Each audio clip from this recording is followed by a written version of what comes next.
দুইজনকেই আল্লাহ রাব্বুল আলামিন তাদের কি করেছেন, বাঁচিয়ে দিয়েছেন। পরবর্তীতে আব্দুল্লাহর সাথে বিয়ে দেন হযরত আমিনা রাদিয়াল্লাহু আনহা। মক্কায় বিয়ে হয়, মদিনায় বিয়ে হয় তার। মক্কা আর মদিনায় চলতেছে। আমিনার বাড়ি ছিল মদিনাতে, আব্দুল্লাহর বাড়ি ছিল মক্কায়। সবাই মুরব্বীরা মিলে তাদের বিয়ে দিয়ে দেন। বিয়ের পরে শুধুমাত্র 2 মাসই থাকেন তার সাথে। থাকার পরে মক্কার লোকেরা স্বভাবতই ব্যবসা করত বিভিন্ন জায়গায়। সিরিয়ার মধ্যে ব্যবসা করত, শামে ব্যবসায় যাইতো, ইয়ামানে ব্যবসায় যাইতো। এই 2 মাসের মধ্যেই তখন সবাই একটা কাফেলা মক্কা থেকে ব্যবসায় যাচ্ছিল। তখন আব্দুল্লাহকে বলা হয় যে তোমাকেও এই ব্যবসায় কাফেলায় কি করতে হবে, যাইতে হবে। মাত্র বিবাহ 2 মাস হয়। এর মধ্যে আপনারা জানেনই স্বামী স্ত্রীর যে একটা রোমান্টিক একটা মনোভাব থাকে, সেটা ছেড়ে তিনি পরিবারের মুরব্বীদের কথায় ব্যবসায় চলে যান। ব্যবসায় চলে যাওয়ার পরে একটি নির্দিষ্ট জায়গায় যে মদিনার কাছে যে তিনি অসুস্থ হয়ে যান। আসার পথে তিনি অসুস্থ হয়ে যান, যাওয়ার পথে তিনি অসুস্থ হয়ে যান। অসুস্থ হওয়ার পরে তিনি মদিনায় থাকতে লাগেন। ব্যবসায়ী কাফেলা আবার ফিরে আসে, কিন্তু আব্দুল্লাহ কি করে না, ফিরে আসে না। তখন পরিবারের লোকজন আবার মদিনায় খোঁজ নেয়। মদিনায় খোঁজ নেওয়ার পরে দেখে আব্দুল্লাহ অসুস্থ। এইদিকে হযরত আমিনা রাদিয়াল্লাহু তাআলা আনহু, তিনি যে তার সাথে 2 মাস ছিলেন, তাদের যে ভালোবাসা ছিল, এর মধ্যে তিনি কি হয়ে যান, গর্ভবতী হয়ে যান। এদিকে হযরত আমিনা রাদিয়াল্লাহু তাআলা আনহু আব্দুল্লাহ রাদিয়াল্লাহু তাআলা আনহুর অপেক্ষায় প্রহর গুনতেছেন যে আমার সকলের স্বামী সফর থেকে ফিরে আসবে, আব্দুল্লাহ সফর থেকে কি করবে, ফিরে আসবে। কিন্তু সকলে আসে, কিন্তু আব্দুল্লাহ ফিরে আসে না। তখন পরিবারের লোকজন আবার চলে যায় মদিনায়। মদিনায় যে খোঁজ পায় যে আব্দুল্লাহ এখানে অসুস্থ। তারপরে সেখান থেকে আব্দুল্লাহকে নিয়ে আসতে যায় মক্কাতে, কিন্তু পথের মধ্যে আব্দুল্লাহ কি হয়, মারা যায়। রাসূল পাক সাল্লাল্লাহু আলাইহি সাল্লাম যখন তাকরিবান 7 মাসের থাকে পেটের মধ্যে, তখন আব্দুল্লাহ কি হয়, মারা যায়। তখন রাসূল পাক সাল্লাল্লাহু আলাইহি সাল্লাম এতিম অবস্থায় জন্মগ্রহণ করেন। মক্কার নিয়ম ছিল যখন তারা জন্মগ্রহণ করার পরে, যেমন এখন দেখবেন আমাদের ঢাকার ভাষা কিন্তু ভালো না, কই যাস মামা, খাইবি যাইবি, এই ধরনের কথাবার্তা আমরা ঢাকার লোকেরা। কিন্তু সেই তুলনায় আমাদের কুষ্টিয়া যশোরের ভাষা ক্লিয়ার। তো মক্কার মধ্যে এই প্রথা ছিল যে নতুন যে সমস্ত সন্তান জন্মগ্রহণ করত, তাদের জবান যাতে শুদ্ধ হয়, তারা ভালোভাবে কথা বলতে পারে, এজন্য তারা মদিনায় তাদেরকে দিয়ে আসতো দুধ পানের জন্য এবং জবান সুন্দর করার জন্য।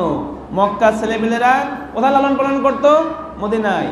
মদিনার থেকে বিভিন্ন কৃষকরা এসে এই মক্কার বড় বড় লিডারদের ছেলেদেরকে নিয়ে যেত, 4-5 বছর ধরে মানুষ করত। আর যখন সে কথাবার্তা সুন্দর করে শিখে যাইত, মোটামুটি একটা কালচার শিখে যাইত, তখন আবার তারা এই মক্কায় এসে দিয়ে যাইত। তো ঠিক এইভাবেই হযরত আমিনা রাদিয়াল্লাহু তাআলা আনহার বুকে যে আল্লাহ রাব্বুল আলামিন সন্তান দিয়েছেন, এই সন্তান জন্ম হওয়ার আগে ইহুদিরা, সেই সময় যারা মক্কায় ইহুদি ছিল, সিভিলাইজ ইহুদি ছিল, যখন রাসূলুল্লাহ সাল্লাল্লাহু আলাইহি ওয়াসাল্লামের জন্ম হবে সেই সময় আসমানের মধ্যে তারা একটি তারা দেখতে পায়। এই আসমানের মধ্যে যে তারাগুলো আমরা দেখতে পাই, এর মধ্যে কিন্তু অনেক নিশানা আছে, অনেক নিদর্শন আছে, যেগুলো এই তারকার ব্যাপারে যারা ইলম রাখে তারা এগুলো বুঝতে পারে। সাধারণ লোক কিন্তু এগুলো বুঝতে পারবে না। আর সাধারণ লোকে এই ধরনের সাবজেক্ট এখনকার যুগে আর পড়ানো হয় না। আগেকার যুগে এগুলোর খুব চর্চা ছিল। ইহুদিরা দেখতে পায় আকাশের মধ্যে একটি তারকা দেখতে পায়, তারকা দেখে তারা বুঝতে পারে যে এই যে তারকা দেখা যাচ্ছে, এই তারকার উদ্দেশ্য হলো মুহাম্মদ সাল্লাল্লাহু আলাইহি সাল্লাম এই পৃথিবীর মধ্যে জন্ম গ্রহণ করবে, শেষ নবী এই পৃথিবীর মধ্যে জন্মগ্রহণ করবে। তখন ইহুদিরা পুরা মদিনায় খোঁজ নেয় যে কেউ গর্ভবতী অবস্থায় আছে কিনা। তখন দেখে না, মদিনার মধ্যে গর্ভবতী অবস্থায় আছে, কিন্তু এই সময় তার যে সন্তান প্রসব করবে এই ধরনের কোনো মহিলা মদিনার মধ্যে নাই।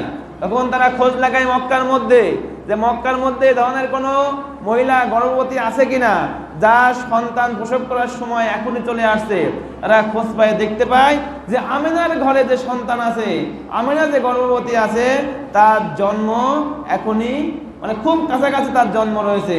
তখন তারা বুঝতে পারে যে না, আমরা যেটা চেয়েছিলাম যে শেষ নবী আমাদের মধ্যে আসবে, আমাদের মধ্যে আসে নাই। এটা মক্কার মধ্যে আমিনার ঘরে আল্লাহ রাব্বুল আলামিন তার কি করেছেন, জন্ম দিয়ে দিয়েছেন। তো যেটা বলছিলাম, জন্মের পরে সবাই মদিনার মধ্যে ছেলেদেরকে নিয়ে যায়। মদিনা থেকে বিভিন্ন লোকজন মক্কায় এসেছিল, এসে বিভিন্ন নেতাদের সন্তানকে নিয়ে যাচ্ছিল। সে সমসাময়িক যে সমস্ত সন্তান শিশুরা ছিল মক্কার মধ্যে, কিন্তু যেহেতু রাসূল পাক সাল্লাল্লাহু আলাইহি সাল্লাম এতিম ছিলেন, এতিম থাকার কারণে কেউ কিন্তু তাকে নিতে আসে না। ওদিকে হালিমাতুস সাদিয়া রাদিয়াল্লাহু তাআলা আনহু, তার উট ছিল দুর্বল, তার যে সওয়ারি উট দুর্বল ছিল। দুর্বল থাকার কারণে যারা মদিনা থেকে মক্কায় ছেলেকে গোদ নেওয়ার জন্য, ছেলেকে লালন পালনের জন্য নেওয়ার জন্য আসছিল, তারা কি করত, কিছু দূর আসতো, আসার পরে হালিমার উট দুর্বল থাকার কারণে পিছনে পড়ে যাইতো। তারা কিছুদিন এসে ওয়েট করত, আবার হালিমা রাদিয়াল্লাহু তাআলা আনহা আসতেন, আবার সামনে যেত, আবার কিছু দূর যাইতো, হালিমার উট পিছনে পড়ে যাইতো, আবার তারা বসে অপেক্ষা করতেন, বিশ্রাম করতেন, আবার হালিমা রাদিয়াল্লাহু তাআলা আনহার উট এসে পৌঁছাইতো, আবার সফর করত। ঠিক মদিনার কাছে এসে যখন আবার হালিমার উট পিছনে পড়ে যায়, তখন তারা বলে, না আমরা আর অপেক্ষা করতে পারছি না, মদিনা যেহেতু কাছেই, আমরা মদিনায় চলে যাই।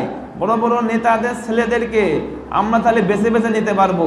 হালিমা আসুক, আসার পরে যে সন্তান থাকবে তাকে হালিমা নিয়ে যাবে। তো যাই হোক, মদিনার লোকেরা মক্কার মধ্যে এসে বড় বড় লিডারদের, বড় লোকদের ছেলেমেয়েদেরকে নিয়ে যায়। হালিমা আসার পরে কোনো সন্তান আর পায় না, খোঁজ লাগায় বিভিন্নভাবে, দেখে শেষ পর্যন্ত সে খোঁজ পায় একটা ছেলে আছে মুহাম্মদ নামে, এতিম ছেলে, আমিনার ঘরে ছেলে আছে। তখন হালিমা আসে, হালিমা এসে আমিনাকে বলে, তুমি যদি আমাকে তোমার সন্তান দাও তাহলে আমি তোমার সন্তান নিতে রাজি আছি। আমিনাও দেখে তোর বাবা নাই, এ নিতে চাচ্ছে না আমার সন্তানকে, আমার সন্তানের জবান ভালো হবে, সে সুন্দর মদিনার পরিবেশে বড় হবে, তিনিও রাজি হয়ে যান। এই সময় আবার আব্দুল মুত্তালিবকে ডাকা হয়, যেহেতু তিনি মুরব্বী ছিলেন। তখন আব্দুল মুত্তালিব তাদের দুজনের মধ্যে লিয়াজু করে ওই সন্তানকে দিয়ে দেবেন, এর উপরে কি হয়, রাজি হয়ে যায়।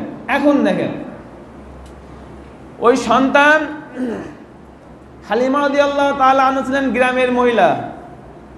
তিনি রাসূল পাক সাল্লাল্লাহু আলাইহি সাল্লামকে দেখেন, দেখে বলেন, আমি বহু সন্তান দেখেছি, আর আমরা তো এই কারবারই করি, বিভিন্ন সময় বিভিন্ন জায়গা থেকে সন্তান নিয়ে এসে আমরা লালন পালন করি।